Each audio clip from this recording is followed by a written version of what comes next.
rest. I'm just doing my best, even though I'm so stressed out.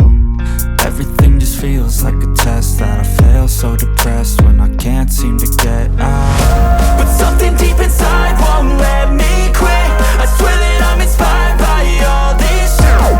Tell me that I can and I won't. That's what guides me the most. Your lies, I'll do what I want.